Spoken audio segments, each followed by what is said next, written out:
Ladies and gentlemen, good evening. It's a regular board meeting for the Lammersville Unified School District Board of Education. Wednesday, May 15th, 2019. I call this meeting to order at 7 o'clock.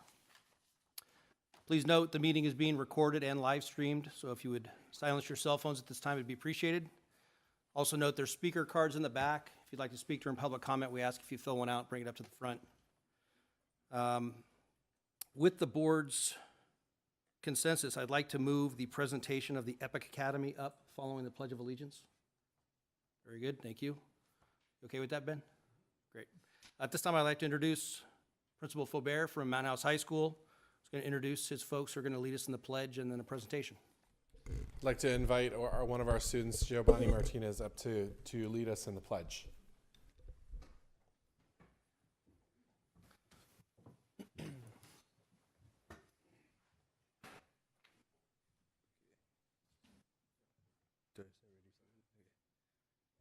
Ready, salute. I pledge allegiance to the flag of the United States of America and to the republic for which it stands, one nation, under God, indivisible, with liberty and justice for all. Yes. I'd like to call up our district coordinator of alternative education, Karen Perez, and also introduce you, Giovanni Martinez, who will be presenting later after Ms. Perez does. I'd also like to draw attention to the fact that our two alternative education teachers, Noah Lawson and Susan Beerworth, are also here with us tonight. So, Karen. Hi, thank you for having me again. It's always nice to see you guys. I want to talk to you tonight about the program that we are implementing next year for alternative education. It's called Epic Academy, and it's to replace our current alternative education program. Currently in alternative education, you guys may be aware that our students are in a self-contained classroom and they're working on online credit recovery at their own pace. Just a group of students, there's anywhere between 30 and 40 at a time with the two teachers, and the students are just clicking through their credit recovery and getting their credits completed. It's worked out great. Right now, all of our seniors are on track to graduate. They're all gonna finish as they have in the past 3 years since I've been here in Mountain House. But every year when I see students walk across the stage, I feel like we haven't done our best and that we could do better. And so we came up with this program, Epic Academy.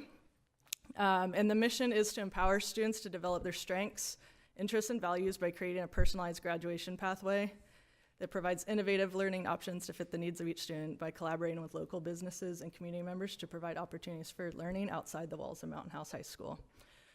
So the two teachers and the teachers have been working tirelessly after school hours to go out in the community and solicit partnerships with businesses that want to host our students in mentorships, job shadowing, internships. I'll get into more of that. I know time is short, so I'm gonna speak a little quickly. So the goals of Epic Academy, we'll still have our two teachers. We're changing the language a little bit to learning facilitators as part of empowering our students. So instead of being teachers, they're taking a different approach and being facilitators of the students who are then taking charge of their own learning. They'll both have 15 students or up to 20 assigned to them, but ideally 15, and it looks like that's what the case is gonna be for this coming year.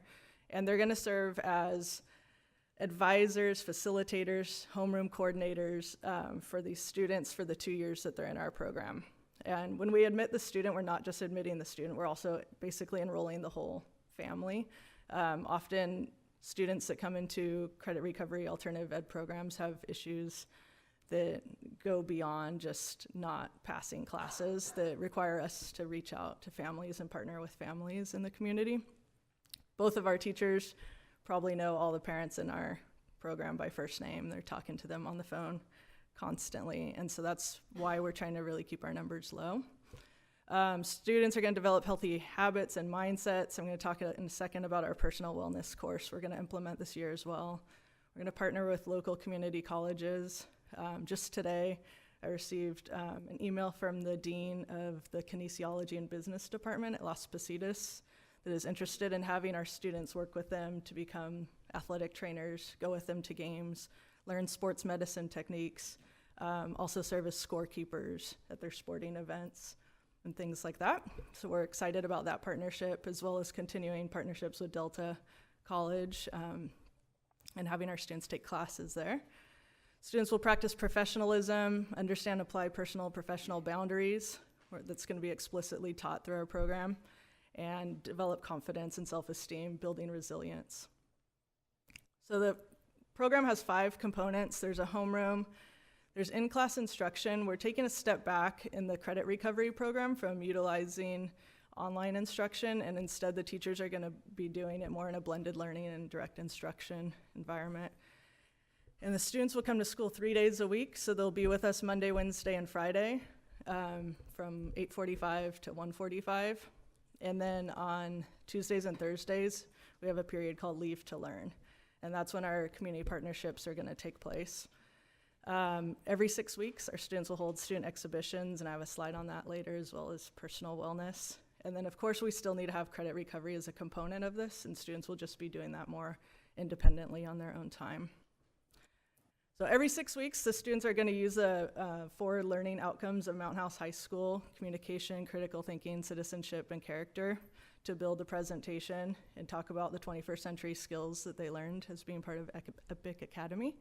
I want to invite you guys all now to the first one that will take place for all our stakeholders on December 9th, 2019. So we're scaffolding the instruction on this, so the first one of the semester, the first 6 weeks, that's just going to be for the students cohort. The next one will be for the entire Epic Academy, and the one on December 9th, we would love to have you all come to and see what our students have learned out in the community.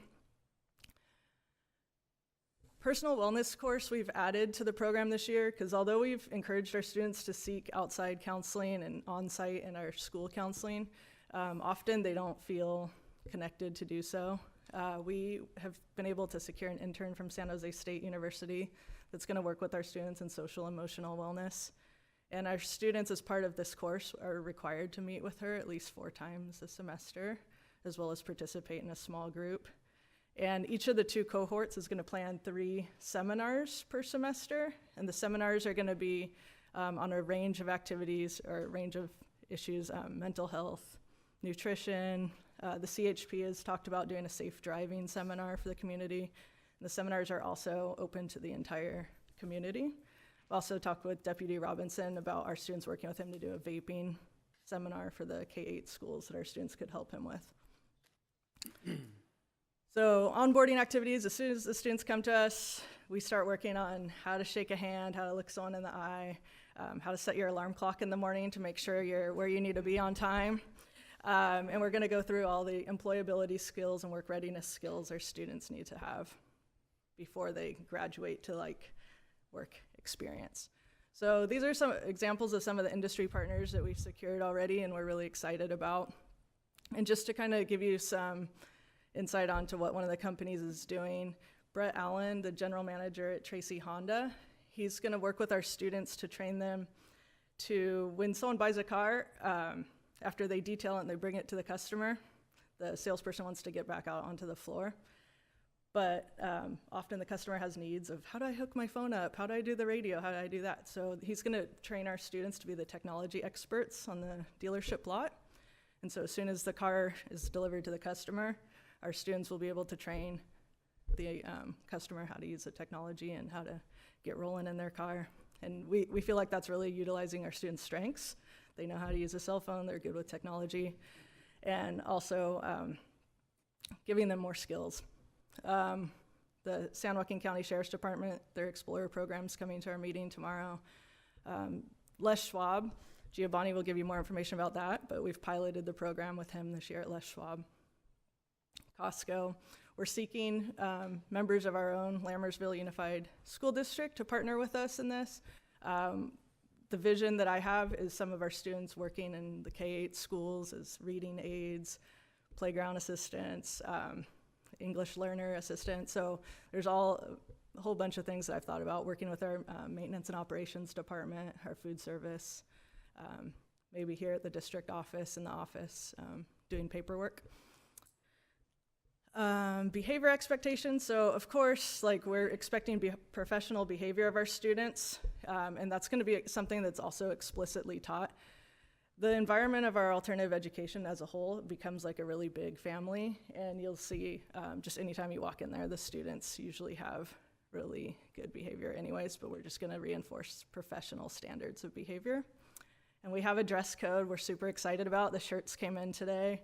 Our students will be wearing a uniform as a professional standard of dress when they come to school, and also to show leadership and responsibility while they're on campus. So they're going to be issued initially just one polo shirt. After they finish the workforce readiness program, the onboarding activities, they'll earn a second polo shirt of a different color to kind of show that they've achieved something. And then they're also getting a t-shirt. So I talked to the parents too about alternatives to EPIC. So when we had our parent presentation on April 25th, I went through all the expectations and what we're requiring of students. And I also provided some alternatives in case they didn't want to do what we're offering here.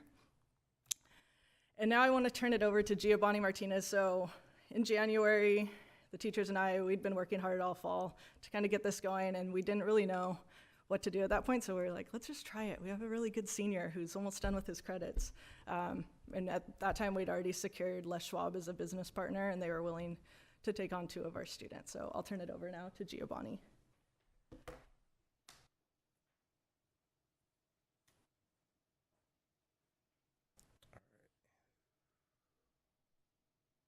Good evening, President Balzerini, distinguished trustees, Dr. Nicholas, Mr. Faubert, district administrators, Ms. Perez, and LUSD faculty and staff, fellow students, parents, and community members.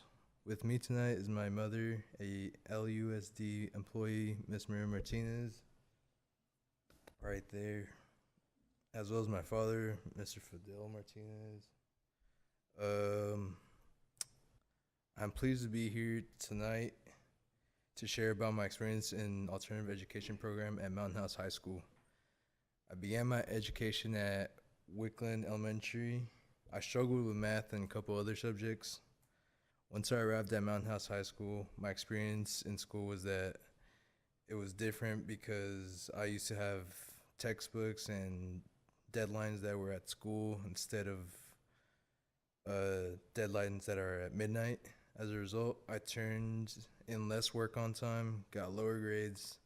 At the end of my junior year, I was in danger of not graduating high school. When I was placed in the alternative education program, I felt relieved because I didn't need to worry about not graduating high school anymore. I needed less distraction, more time to focus on a single subject, and work at my own pace.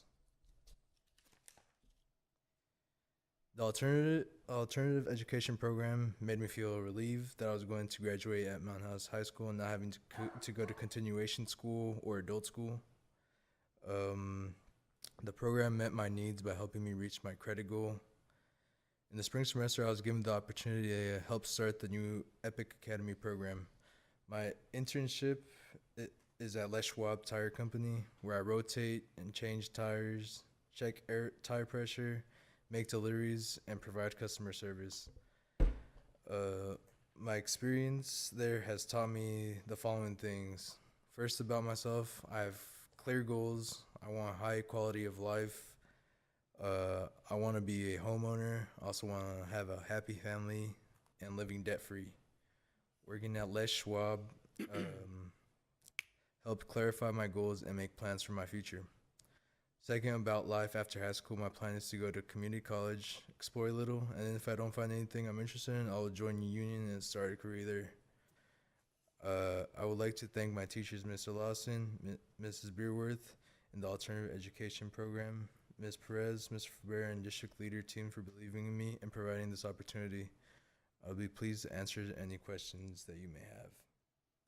Any questions from the board? Just a comment, great job. Very nicely done. Thank you. Very proud of you. Good for you to have goals. It's great. I mean, just listen to you. You have a plan, and that's the first step. And they have some skills to go along with that. Proud of you. You've done good. You were in a tough spot, and now you're not. So good job. Thank you. And thank you for being brave enough to come in here and talk to us. I know it's scary. Yeah. A little bit nervous. Okay, great job.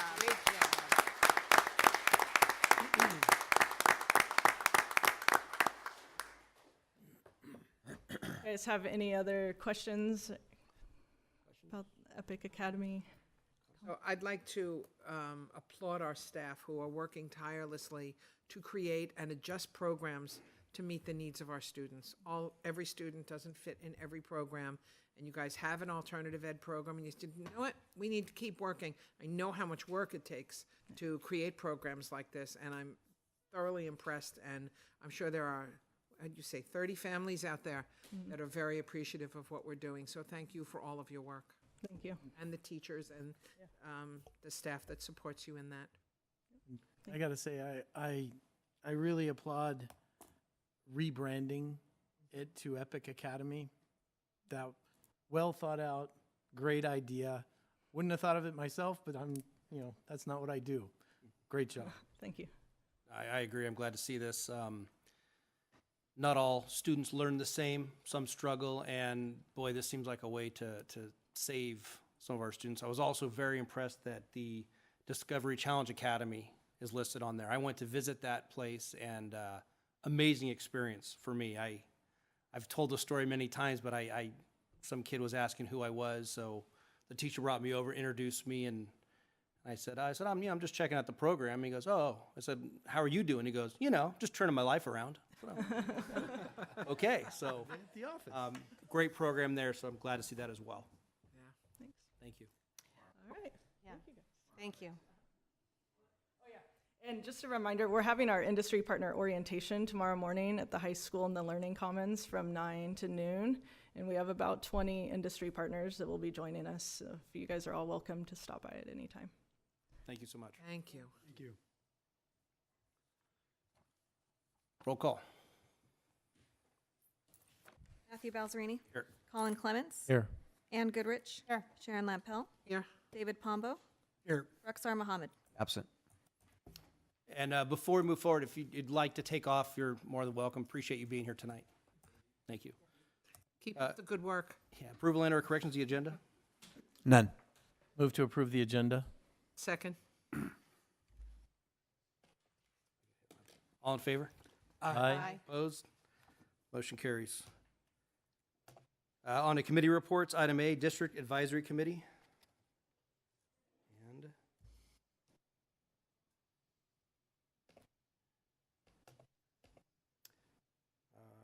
Did you want me to take it, or? sure, go ahead. I mean, the District Advisory Committee met, and the result of it is up for first reading this evening of the LPAC. And I will just add that we actually had some parents and students at the meeting, so I'm very thankful for that. That was nice to see. I did want to say, once again, we say it every year, multiple times a year, but thank you very much to district staff. The document is very long, and the state does not make it easy by changing the rules every year. It's like building a 747 as you're flying it. So thank you very much to district staff. Item B, District English Language Advisory Committee. So we had the final District English Learner Advisory Committee meeting on May 2nd, and Mr. Harrison presented the proposed changes to the LCAP. We had just a handful of families there, and the meeting was also a multicultural celebration in which we got to hear some students do some fabulous singing. And our next meeting will be next year, next school year. Very nice. Item C, Education Extracurricular Committee. We have not had any meetings, so there's nothing to report. Okay. Item D, Facilities. Nothing to report other than that our next meeting is tomorrow evening, May 16th at 6:30 here in the boardroom. Thank you. Item E, Policy Committee. We just finished reviewing the last set of policies and sent them off, and I believe there's some policies on today's agenda for second reading. The policies reviewed today will be coming for a first read next, June 1st or 3rd? 5th? That's what. First Wednesday in June. There you go. Item F, Safety. We met today. Actually, a very productive meeting. We were reviewing everything we did this year, Mr. Harrison gave us a nice presentation on the red curbs that have been painted out in front of a lot of our K-8 schools so that students can actually cross the street and not be in a blind spot for drivers. So that was a nice accomplishment this year. Thank you. We had a kind of a debrief on safety drills that each campus conducted, lockdown, shelter in place, and evacuations. Sounds like we're making some progress on those in that regard as well. We also talked about goals for next year. I will let the board know that something that we're going to try during summer school is something that, as a committee, we've been talking about. I'm sure the board has heard me speak about it, is during a fire alarm, instead of evacuating immediately, sheltering in place and having the alarm confirmed before evacuating. With the current environment that we're in, with active shooters pulling a fire alarm to, in essence, create victims, we need to kind of look at what we're doing and why we're doing it.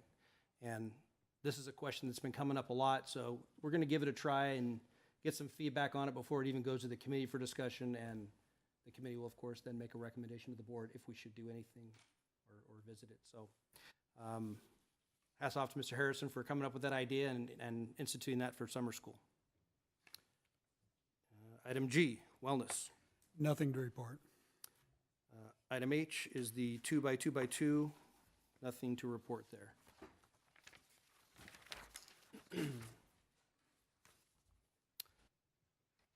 Governing board reports. Trustee Goodrich. On May 4th through 6th, I attended the AXA Region 7 conference in Lake Tahoe along with the entire board, where we were happy to see our superintendent recognized for his excellent work.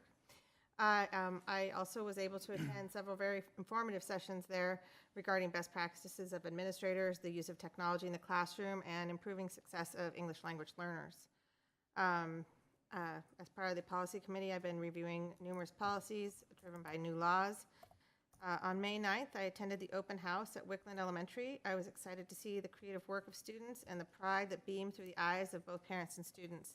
It was clear students had been hard at work, both using technology, paper, pencil, and makerspace tools to develop into lifelong learners. On May 10th, I attended the spring concert at Mountain House High School. The performance by the senior string ensemble with a piece arranged by Jonah Ling Sangen was truly moving, and their hard work has paid off. The honors choir performance was also reminiscent of a professional choir. It was very impressive.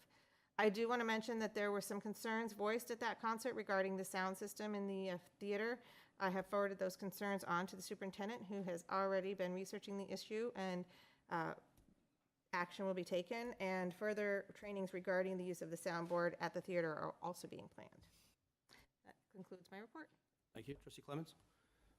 As Trustee Goodrich mentioned, I also attended the AXA conference and wanted to say congratulations not only to Dr. Nicholas, but to my fellow board members for being recognized as School Board of the Year and Superintendent of the Year. I also attended the, as we mentioned, the District Advisory Committee, and will be attending the District Facilities Committee tomorrow. Thank you. Trustee Palma? I also attended the AXA Awards dinner with the rest of my fellow board members, and I too would like to congratulate the board on being honored as High School Board of the Year, and Dr. Nicholas on being recognized as Superintendent of the Year. I attended the music concert at Lammersville Elementary and enjoyed the sounds over there. Very talented group. I attended the open houses at both Hanson Elementary and Lammersville Elementary. Got to see a lot of good work from our staffs and students, and spoke with a lot of parents and teachers. Seems like we had a successful school year at both campuses. I also attended the United States Air Force band concert that was held at the high school, and some of the highlights were Troy Rexell, our band instructor, conducting a piece with the Air Force Band, and also a group of our students sitting in with the band on some arrangements. It was very enjoyable. And then the next night, attended the Mountain House High School Band Orchestra and Choir concert that Trustee Goodrich mentioned, and it was very enjoyable. And that concludes my report. Thank you. Trustee Lampel? So I'd like to start by apologizing for missing the last board meeting. I had a conflict with an event at work. I rarely miss board meetings.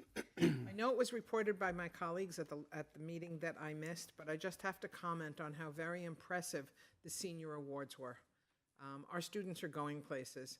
I'm sure the minds that hold the cures for debilitating diseases and the next versions of our day-to-day technology walked across that stage. Like my colleagues, I went to Tahoe and attended the awards ceremony hosted by AXA, and congratulations to everyone. I stayed for the entire conference and attended sessions on employee discipline, restorative practices, and the future of learning. It was an excellent conference. On May 8th, I delivered my monthly report to the CSD. It was a lengthy report, as there are many awards and achievements to report out this time of year. My May report to them is always very, very long. Amongst other things, I pointed out Teacher Appreciation Week, Winter Percussion and Winter Guard, our HOSA and Jump achievements, Altamont's Math Olympiad success, Mustang Boys Championships, the Sweet Showcase of Success put on by our high school speech and debate students, as well as their successes, including Muhammad Ali being awarded second place in the state championship and taking the podium with his cousin from James Logan High School, who took first place. What an exciting day for that family. I also reported on Bethany's success at Science Olympiad, Jishnu Naya from Hanson winning the state-level GOB, and his moving on to the national championships, and the successes of the bands and choirs. The CSD continues to be very impressed with what's going on in our district. And that is my report, Mr. President. Thank you. My congratulations to the board and superintendent as well. I tried to go to open house, but I didn't realize it was going to take me 4 hours to get home from San Francisco. I guess some truck crash or something. Anyway, today I attended the San Joaquin County Office of Education's board meeting in my role as a CSBA director. And while I was there, I had the opportunity to talk to the board and our county SOUP about bringing back the County School Boards Association. So I'm happy to report that over the next few months, I told them I would take point to bring it back because it'll help me at CSBA. And I'm very excited to have my fellow board member, Trustee Pombo, there with me as our district representative. That should be coming here in the next couple of months. So, and of course, all the board members will be invited to those meetings if you want to go to one more meeting each month. That concludes my report. Receiving of public comments. Do we have any public comments? I don't think we have any cards. Okay, moving on. Consent items for consideration. Item A, governing board meeting minutes of the regular meeting on May 1st. Item B, ratification of contracts under $50,000. Item C, ratification of resignations. Item D, approval of budget revisions and warrants. Item E, updated 2018-19 fundraisers. Item F, updated 19-20 fundraisers. Item G, ratification of school-sponsored overnight trips. We can remove any for discussion or vote as a whole. I'll move for approval of consent items as presented. Second. First and a second, all in favor? Aye. Any opposed? Motion carries. District Administrative Reports, item A, Superintendent's Report. Yes, I just have a couple of quick, exciting announcements. We had two successful events that have been mentioned, but I have a few more details. Last weekend, the band and orchestra traveled to Modesto for the California Music Educators Association Festival. The band received a superior rating, and the orchestra received a unanimous superior rating. The orchestra was the only ensemble on one day, and only one of two for the two-day festivals to receive that distinction. And then also a nice little congratulations to Mr. Roxell is that his college band director was one of the judges. So he got to show off for a mentor of his, so that's good in the big full circle of life. And also congratulations to the Cuesta Junior Mock Trial team who won in the last 2 weeks the first place at the county junior mock trials. They took first place in the artist category and first place in the defense attorney category. So congratulations to those champions. Very good. And that is my report. It was actually mentioned at the county meeting today. Thank you for the report. Item B, district enrollment report. So I can say that we are currently sitting at 5,541, and being that this is our last regular board meeting during the school year, we started the year at 5,331, so we've grown by approximately 210 enrollment this year. Great. Thank you. Item C, district maintenance and operations report.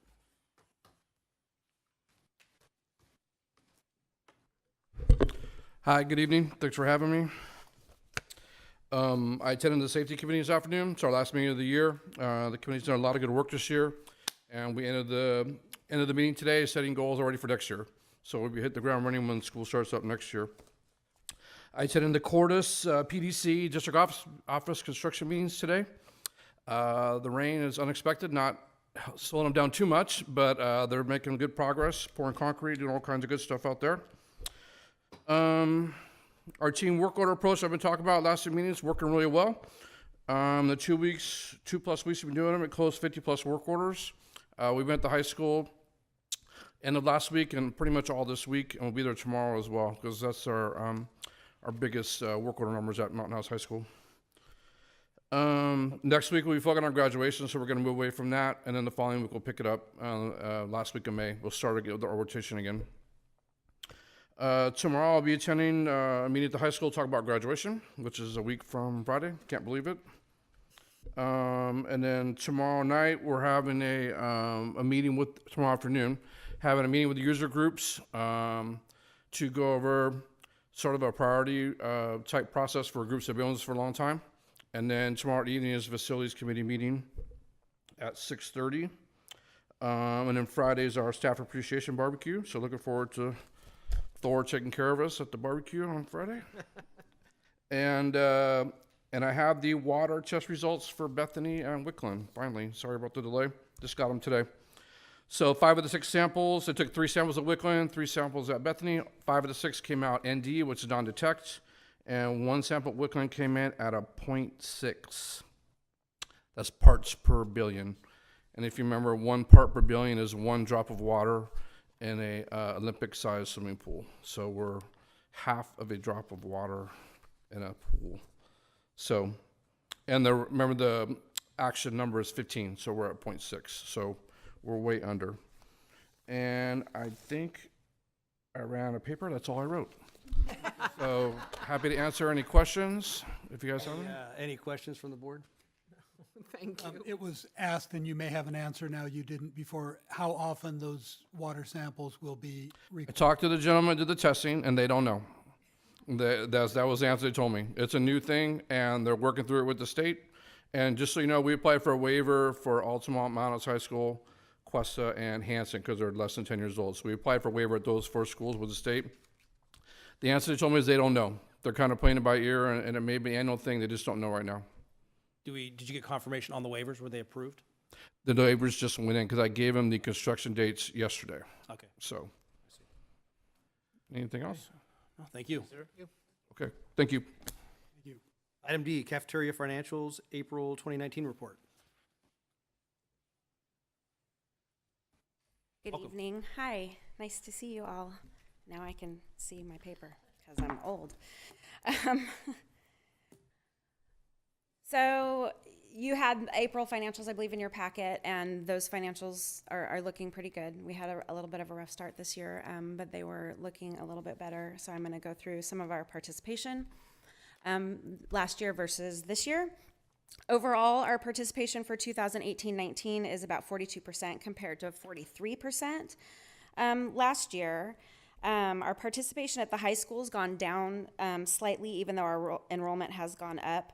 A few factors could be the increased days on finals. We lose lunch participation. We went from having 6 final days in the year to having 8 finals days in the year. So that cuts into a little bit of our money. Also, seniors have permission to go off campus, and I'm sure they get a little bit more permission every year, so we see a few more of them leave. and they like to bring back food. We've also seen, and administration has really tried to help us on this, students who are door dashing it or calling other places, having food brought in. Again, administration has been very good about trying to nip that in the bud, but we've seen they're very creative. I have to give them that. When we had food trucks, they'd take money from other kids and they'd take $10 and go buy a burrito for $7 and make $3 off every burrito. So I give them kudos for that. I can't.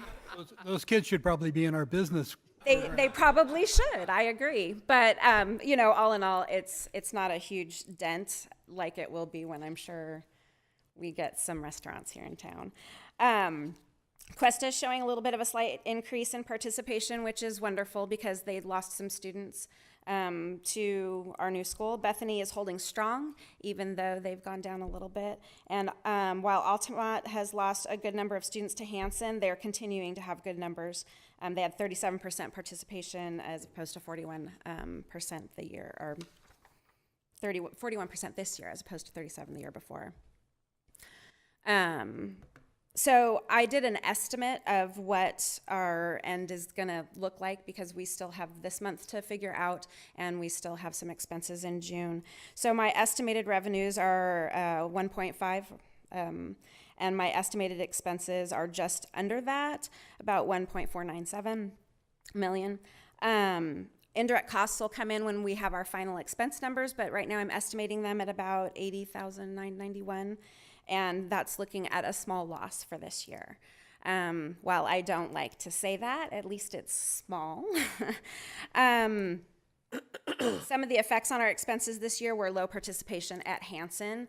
That really threw me for a loop. We have a large number of students in that school, and we only have 175 to 250 students eating a day, and there are upwards of almost 800 students in the school. Yeah, I got to go witness that firsthand. When did you go? I went on a site visit, and before I left, they put tables out because the parents bring a lot of their food. Unbelievable. Yeah. And more power to them if that's what they want. But I'm hoping maybe we can convert them over slowly. Another unexpected expense this year has been storage fees that were charged by our co-op. For every case of product that they take into their facility that's there past 30 days, we get charged a storage fee. And when things come in as a truckload from USDA, we don't have the facility to take all of that product at once. So that hit us. It started off about $500 a month. We've been working really hard to take as much product as we can. But having walk-in freezers in all of our schools is a necessity for some of those reasons, and 2 of our schools don't have that, so we're paying a little bit more of a storage fee, and we're also paying to have someone courier food back and forth to the schools on a daily basis, so that affects our bottom line. Food costs in general have gone up. Those are some of the adverse effects. Some of the steps that we've taken to increase participation and cut down expenses. Our repair costs went down. Knock on wood. Yes. And we've been doing taste tests with the students this year. So we've been trying to find products that cost us a little bit less, and we'll try them out on the students, and if they like them, then we'll bring those in. Those have been actually a lot of fun. The kids think that it's like the show. They get to vote with tickets, and it's like MasterChef. And it's also encouraging them to come in and try our food.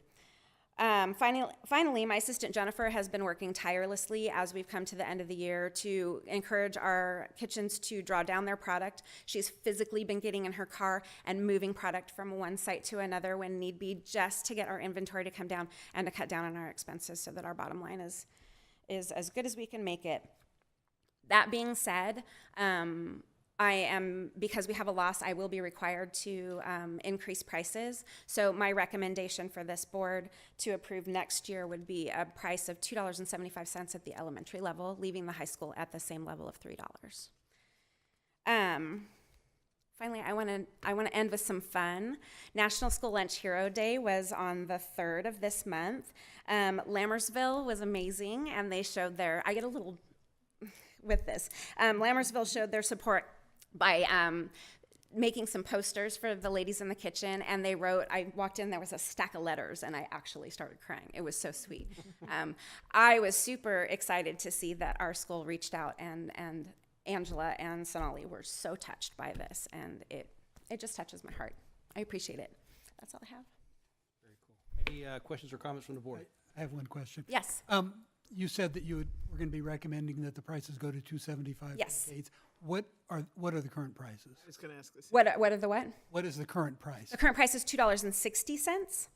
The recommendation from the state based on the formula they gave me is $2.85. I have to raise a minimum of 10 cents, but I'm just going to go to the quarter. It's easier.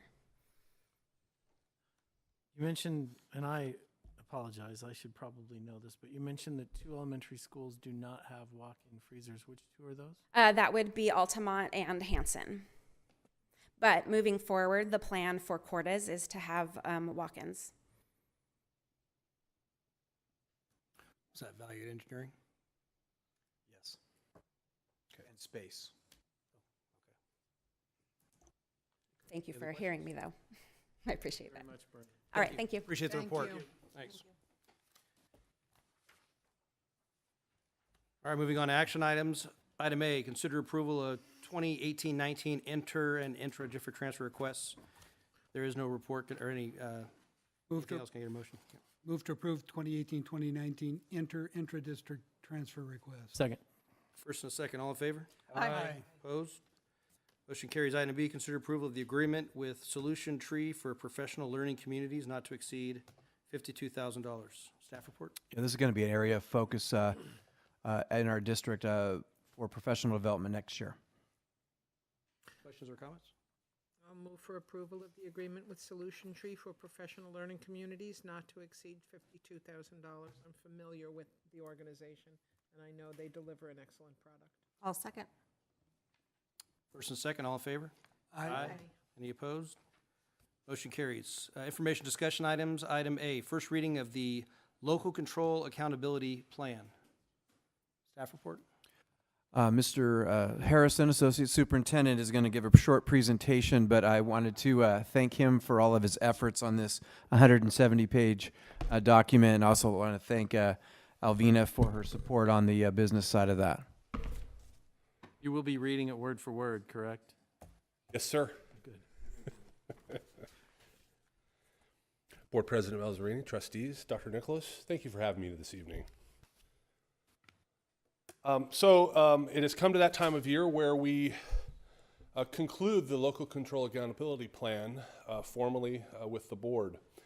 Tonight is the first read of the document. I want to go through some slides you've seen before and kind of explain, do a little background, and then bring us forward into the LCAP plan.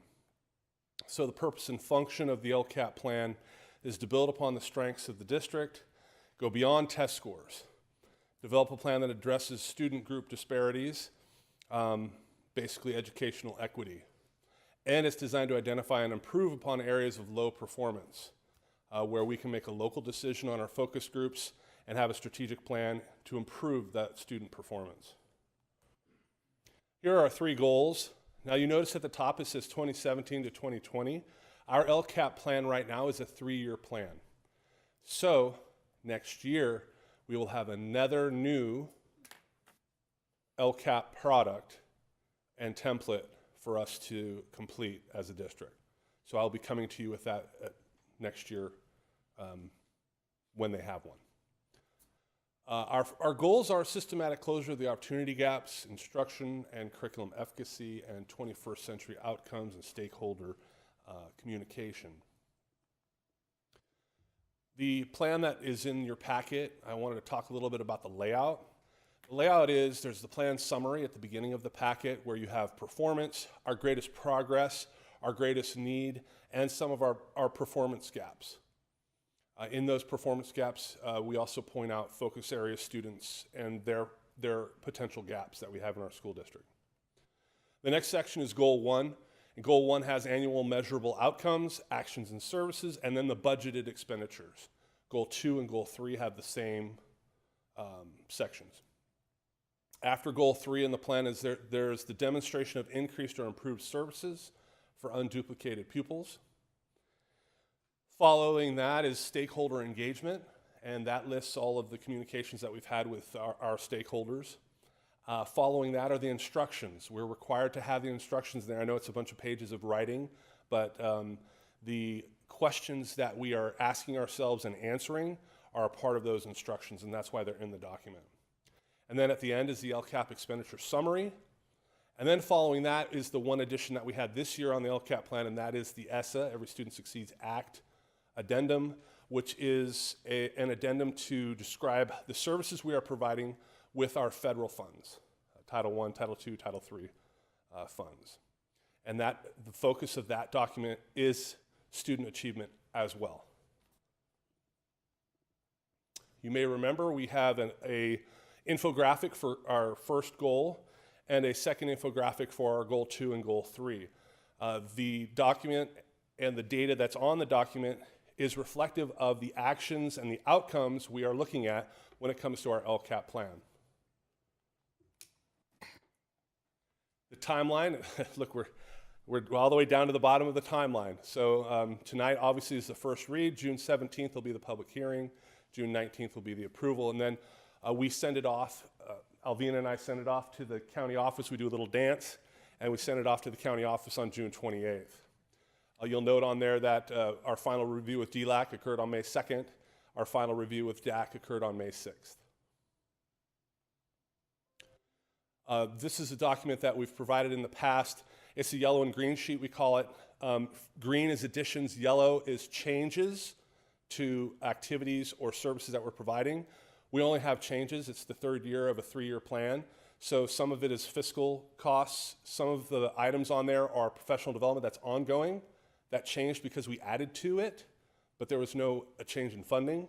So you'll see a couple of items up there that have no where it says change in funding, but they're left on the document because they have continued and they advanced. We've done the next phase of the professional development, or we've done the next phase of the curriculum tree.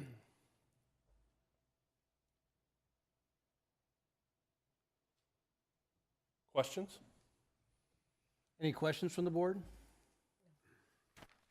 I got a bunch of comments, but thank you for the presentation. A huge thank you to you and your staff for spending hours and hours and hours working on this stuff, working on this ridiculous document that the state makes us do. This is extremely frustrating for me. You know, Jerry Brown sits there and says that I'm giving control back, local control, you're getting your control back, and then we're micromanaged by the state. They give us a pot of money, but they tell us how to spend it. They give us unfunded mandates, and they're not letting us compensate people the way we would like to because of all these, the bureaucracy that we've been given to work within. So I thank you for compiling this 180-page document. In total about, yeah. Yeah, so, but this is ridiculous. I mean, the state is micromanaging in an unbelievable fashion, and this document is living proof of that. They've made it abundantly clear that we're being micromanaged, and it's just, in my eyes, completely unacceptable. So thank you, thank you, thank you. I know this takes hours and hours from everyone involved, finance, everything that this document incorporates. So thank you for all the time and energy. Thank you to the committee for going to the meetings and listening to this. And I do really like that document that was created, the infographic. That's great. It's on the website. I've used it often for different discussions, so thank you for that. And thank you for the presentation. So ditto what President Balderini has said. And just as an example of how ridiculous this thing is, it still asks for API. So they have to waste their time writing, oh, we don't use this anymore. How many years has it been that we haven't used API? At least 3 or 4? 5, Yeah, I think. but it's still in here. Just as one example, I was reading through it and I'm like, I can't believe that's still in there. I know it's going to change and it won't be in the next one, but there's so many things in here that are just, can spend your time and your staff's time and everyone that had input into this document way better to make this time better served to support our teachers and the education of our students. So thank you. I would just like to echo the comments of my fellow board members and add that I'm not quite sure why Trustee Lampel is certain that won't be in the next I could be wrong. Very true, very true. Rather than dogpile, I will just say ditto. Thank you. Thank you, sir. Thank you. Item B, 2019-2020 committee meeting dates. Any staff report? Just real briefly, we asked staff to put together some tentative dates so we can start scheduling the board's busy schedules. There is one small correction. These preliminary DAC dates, which affects 2 board members, those meetings this year started at 6 o'clock, not 6:30. And what we did last year with the DAC meetings was we waited till everything got scheduled and then we scheduled the DAC meetings. But this year we've put out a couple of tentative dates. But we wanted to start the ball rolling for whatever that word is, with an ing at the end. I have a comment about something. Some of our meetings are mandated, like DLAC and DAC, and others are productive and serve our students and community, and at times are well-attended. Unfortunately, I don't feel that way about the Education and Extracurricular Committee. I see staff spending a good amount of time to prepare presentations for these meetings with almost no community attendance. Only one meeting this year had a handful of parents, and that's because they got to play in the makerspace. I don't know what the direction for this committee should be, but I think we either need to make a change or eliminate the committee because it's wasting staff time. And just as a reminder for the board, I mentioned it in January, but I will revisit with staff, revisit the committees, and we'll do a reshuffle in July in anticipation of the new school year. So that is definitely a conversation that we can have. Our staff is working so hard and no one's coming to the meetings. I mean, hate to see and people waste their time. that specific committee was actually a request from the I know. public at a meeting, so I know. we will definitely revisit that. I don't mind being on the committee, but Right, we'll see if When the juice is worth the squeeze. trustee Goodrich and I are the only attendees. It's not productive. Understood. Okay, we'll revisit that as well. Thank you. Any other questions or comments from the board? Okay. Moving on to calendar. Item A is is a facilities committee meeting on Thursday, May 16th at 6:30. Item B, end of the year staff barbecue is Friday, May 17th. I'm disappointed that I won't be able to attend. Item C, last instructional day for the 2018-19 school year is on Friday, May 24th. Item D, Memorial Day, Monday, May 27th. It's a district holiday. Next governing board meeting is on Wednesday, June 5th. SJCOE Teacher of the Year dinner is at the county office at 6 p.m. on Thursday, June 6th. Item G, special governing board meeting, 6 o'clock on Monday, June 17th. And just to confirm, we will have a quorum? I'll be Three? Okay, good. So you 3 are it. Then in the governing board meeting on Wednesday, June 19th. In a moment, we're going to be adjourning to closed session where we're going to be discussing item A, public employee discipline dismissal release complaint. Item B, conference with real property negotiators regarding a property at 397 East Ramsey Drive in Mountain House. Agency negotiators, Superintendent Nicholas. Agency parties, Mountain House developers, Camilos, Trimark, Shea Homes, negotiating price, terms, payment, or both. Is there a motion? Move to adjourn to closed session. Second. I think Colin got that. Oh, nope, Sharon got it. Okay, first and a second, all in favor? Aye. Opposed? Motion carries. We are now adjourned to closed session. Thank you.